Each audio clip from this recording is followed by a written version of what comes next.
In March 2010, the lifeless body of 28-year-old Janet Murphy was discovered in her modest apartment in Asheville, North Carolina. The shocking crime rattled the local police department, where Janet had worked as a secretary, leading to an investigation that uncovered a web of corruption and betrayal. At the center of it all was Captain Nathaniel Barnes, a revered officer whose hidden ties to criminal activity and desperate attempts to cover his tracks culminated in murder. The story of Janet's final weeks and the unraveling of Barnes's secret life would become one of Asheville's most chilling cases, forever tarnishing the department's reputation and leaving a community reeling. On the morning of March 12, 2010, the normally quiet neighborhood of Maple Grove was rattled by a grim discovery. Janet Murphy, a vibrant and well-liked 28-year-old secretary for the Asheville Police Department, hadn't been seen for days. Her absence was odd. Janet was punctual, professional, and deeply rooted in her routines. When her neighbor, Mrs. Elaine Carter, noticed a strange smell seeping from Janet's apartment, concern turned to dread. Mrs. Carter, a retired teacher who had lived next door for over 2 decades, decided to call the police. The officers arrived at 9:15 a.m. Their arrival marked by the piercing wail of sirens that shattered the stillness of the early spring morning. Mrs. Carter, frail but determined, stood on her porch, wringing her hands as she spoke to the responding officers. She explained that she hadn't seen Janet in days and had assumed she was working late shifts, as she often did. But the smell, the sickly, metallic stench, was unlike anything she had experienced before. It was suffocating, clinging to the air like a heavy fog. When the officers entered Janet's modest one-bedroom apartment, the scene was unlike anything they had anticipated. The living room, once a space of warmth and cheer, was now chaotic and unrecognizable. A coffee table lay on its side, shattered glass from a decorative lamp glittering in the soft morning light. Cushions were thrown haphazardly across the room, and a faint trail of blood led from the living room carpet to the edge of the hallway. At 9:37 a.m., the officers discovered Janet's lifeless body sprawled across the bedroom floor. Her face was bruised, her neck bore deep, darkened marks of strangulation, and her usually tidy appearance was marred by the violence inflicted upon her. Her once bright eyes, now glassy and devoid of life, stared upward, frozen in an expression of terror and pain. The bedroom was equally disheveled. Drawers pulled open, clothes scattered everywhere, as though someone had searched frantically for something. By 10 a.m., the crime scene had been secured, and the Asheville Police Department dispatched their top detectives, Matthew Crane and Olivia Jensen, to take over the case. Both were known for their tenacity and skill in unraveling even the most complex cases. Crane, a stoic man in his late 40s, had seen his fair share of tragedies, but still felt the familiar knot in his stomach as he stepped into the apartment. Jensen, younger and known for her keen intuition, immediately began surveying the scene with sharp focus. The absence of forced entry raised a red flag for the detectives. Janet was known to be cautious. She wouldn't have opened the door for just anyone. This indicated she likely knew her attacker. The bruising on her neck suggested a prolonged struggle, which led the detectives to believe the killer was someone who not only had access to her home, but had a reason to silence her so violently. By 11:15 a.m., Janet's estranged boyfriend, a local mechanic with a history of gambling and volatile outbursts, was identified as a potential suspect. His relationship with Janet had been tumultuous at best, with neighbors recalling loud arguments that often spilled out into the hallway. However, the detectives knew better than to latch onto the most obvious suspect too soon.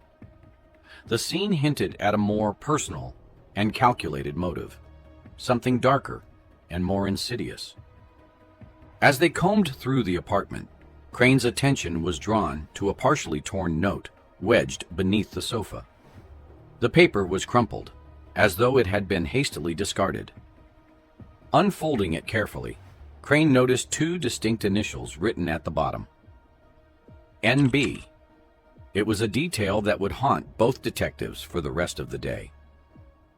Olivia Jensen, methodical and thorough, began piecing together Janet's last known movements. By 1 p.m., they confirmed that Janet had left work on the evening of March 10th, clocking out at 6:42 p.m. Her colleagues described her as distracted that day, glancing over her shoulder more than usual and clutching her handbag tightly. Some noted she seemed on edge, as though she was carrying a burden she couldn't share. The torn note bearing ALS NB took on a heavier significance when a junior officer quietly mentioned that those initials matched those of Captain Nathaniel Barnes, a decorated figure in the department. Known for his charisma and leadership, Barnes was an unlikely suspect at first glance. But the detectives couldn't ignore the possibility that someone in their own ranks might be connected to Janet's death.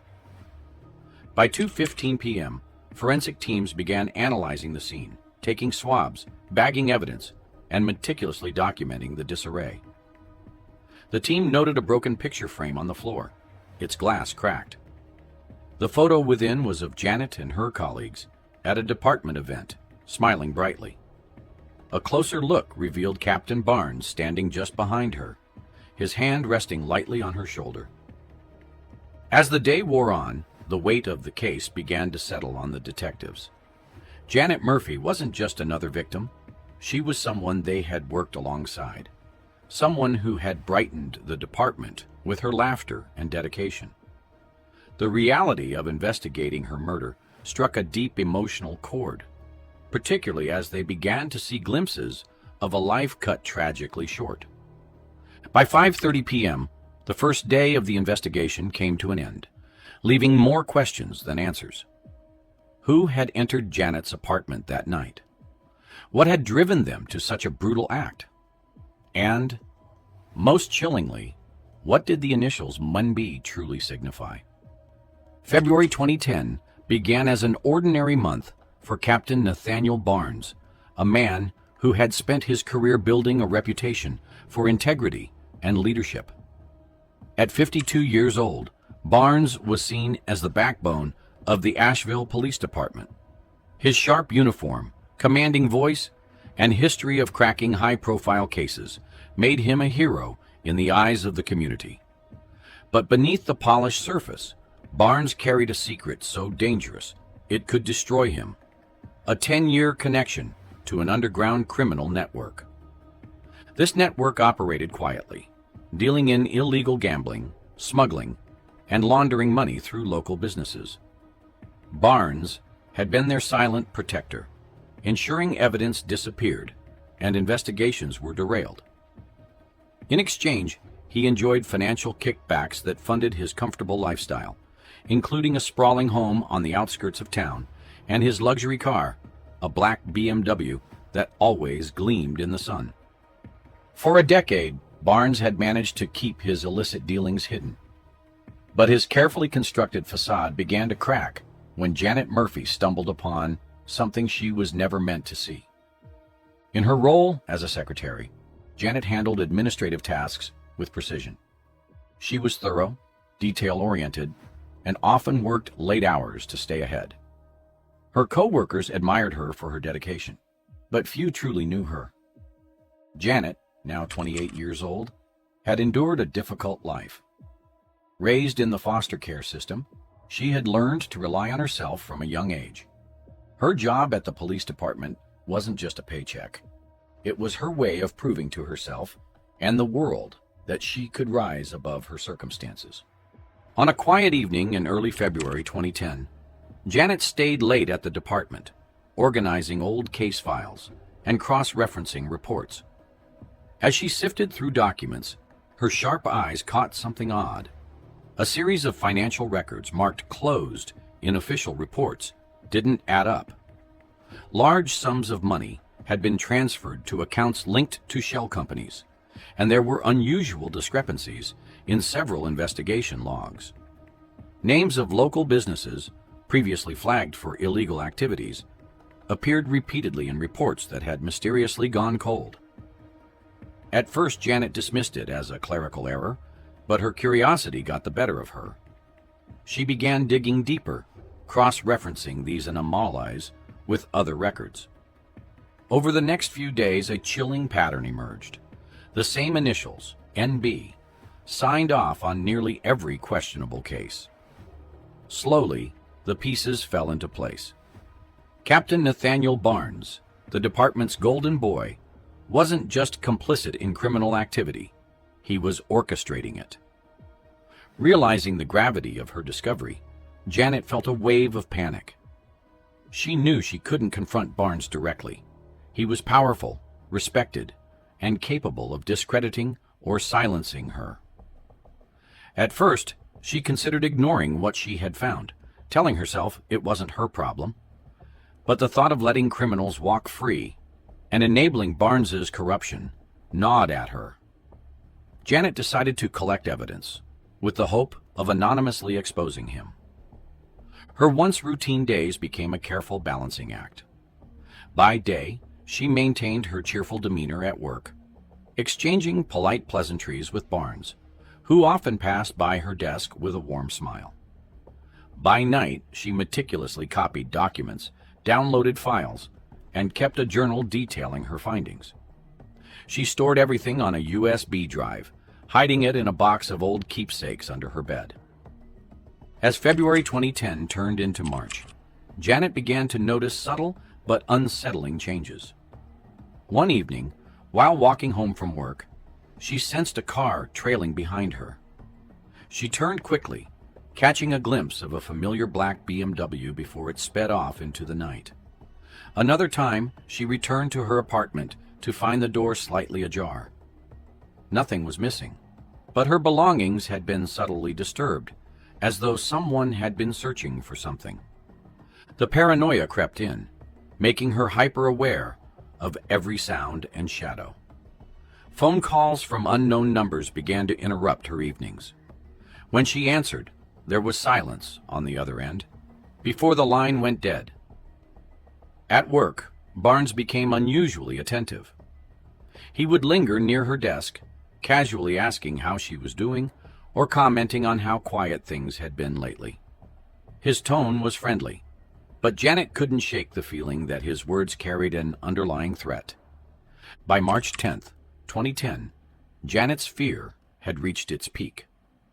That evening, she made the decision to leave a voicemail for Detective Olivia Jensen.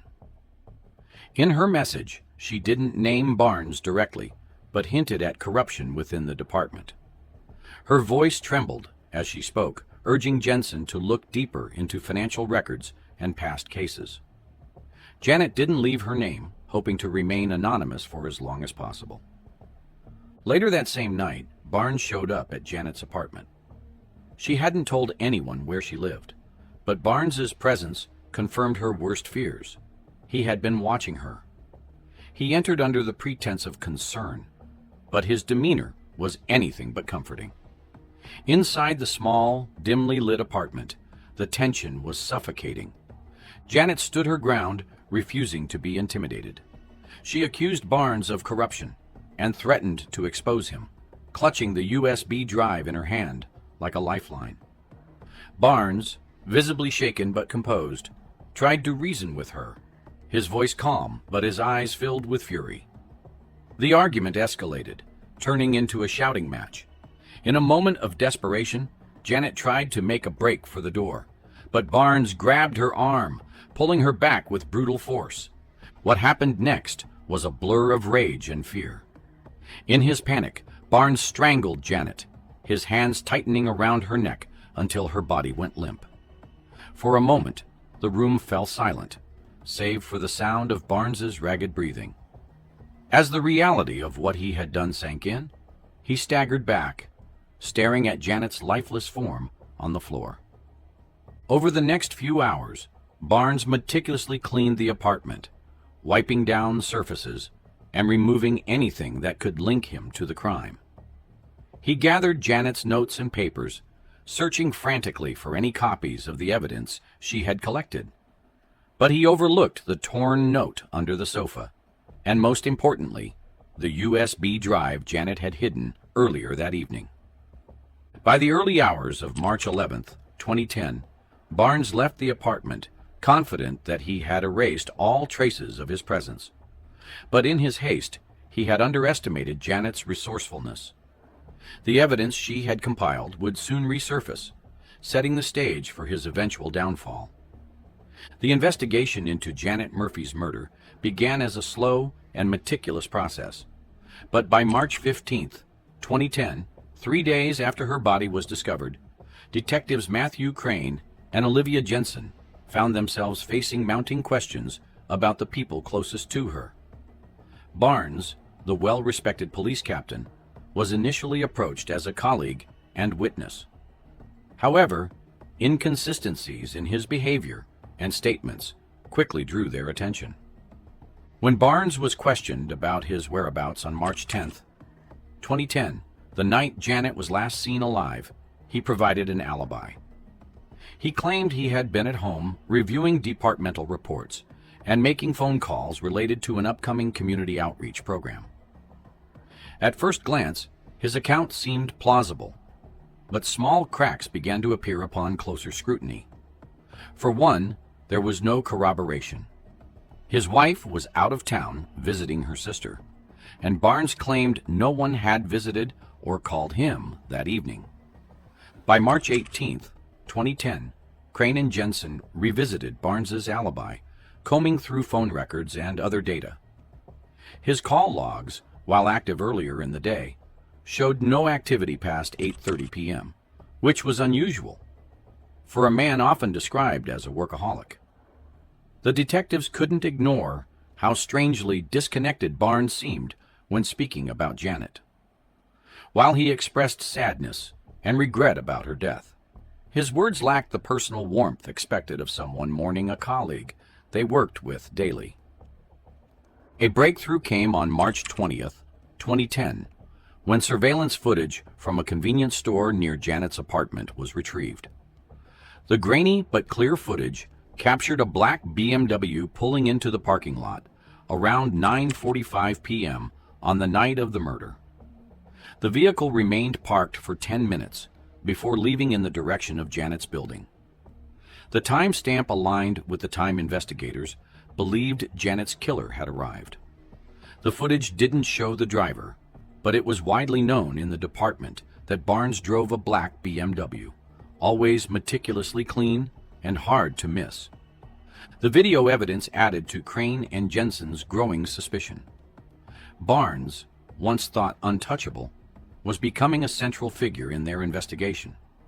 However, the detectives knew they needed more than circumstantial evidence to implicate someone as powerful as Barnes.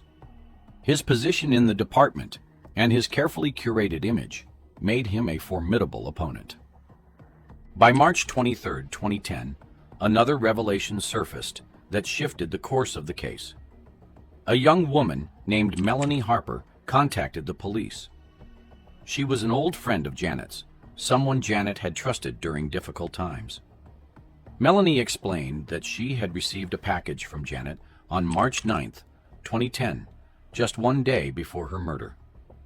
The package, postmarked and labeled with Janet's handwriting, contained a USB drive and a brief note. The note, written in Janet's hurried scrawl, instructed Melanie to deliver the drive to a trusted authority if anything happened to her. When the USB drive was opened on March 24, 2010, its contents stunned the detectives. The drive contained a trove of incriminating evidence against Barnes. There were detailed financial records showing payments funneled to him through shell companies, emails between Barnes and known figures in the criminal underworld, and photos of confidential police files marked as classified that Barnes had deliberately altered or destroyed. Each file painted a damning picture of Barnes as a man who had spent years abusing his power for personal gain. The evidence also included a folder titled Personal Notes, which appeared to be Janet's private documentation of her suspicions. She had chronicled her growing fear of Barnes, detailing how she had noticed him watching her, following her, and subtly intimidating her in the weeks leading up to her death. Her notes included chilling descriptions of her paranoia, of finding her apartment disturbed, and of the late-night phone calls that ended in silence. Janet's final note on the USB drive was particularly haunting. She wrote about her decision to expose Barnes, even though she feared the consequences. She described feeling trapped, torn between doing the right thing and protecting herself, but ultimately chose the path of integrity. It was a choice that cost her life. By March 26, 2010, the detectives had built a strong case against Barnes. They reviewed the files repeatedly, astonished by the depth of his deception. What struck them most wasn't just the criminal acts, but how personal the evidence felt. Janet had taken great care to document everything, and her meticulous nature ensured that nothing was left to interpretation. Every file, every photo, and every note told the story of a woman who had risked everything to bring the truth to light. As Crane and Jensen pieced together the timeline, they began to see the full picture. Barnes, desperate to protect his secret life, had been driven to murder. Janet's discovery of his illegal dealings had set off a chain of events that Barnes couldn't control. What he hadn't counted on was Janet's bravery and foresight. Even in the face of fear, she had ensured her story wouldn't be silenced. The case against Barnes was growing stronger, but the detectives knew they would have to confront him directly. The evidence on the USB drive was damning, but Barnes had spent years mastering the art of manipulation. Crane and Jensen braced themselves for what they knew would be a battle of wills, one that would test their own resolve as they sought justice for Janet Murphy. On the morning of April 20th, 2010, the Asheville Police Department became the scene of an unthinkable moment. Officers who had worked for years alongside Captain Nathaniel Barnes stood frozen as he was led out of the building in handcuffs. Barnes, the man they had admired and trusted, was now accused of a crime that had shaken the department to its core. The arrest, carefully timed to avoid early media attention, unfolded just after 8 a.m. Barnes arrived at work like it was any other day, parking his spotless black BMW in its usual spot. He greeted his colleagues with his familiar confidence as he walked through the doors, unaware of what awaited him. A few minutes later, Detectives Crane and Jensen entered his office. What followed was swift. Barnes initially tried to maintain his composure, but his shock was evident. By 9:15 a.m., a crowd of officers, staff, and even some civilians had gathered in the parking lot, drawn by whispers of the arrest. Barnes, sharply dressed as always, kept his head high as he was escorted to a waiting squad car. However, the tension on his face betrayed him. Some colleagues turned away, unable to reconcile this moment with the man they thought they knew.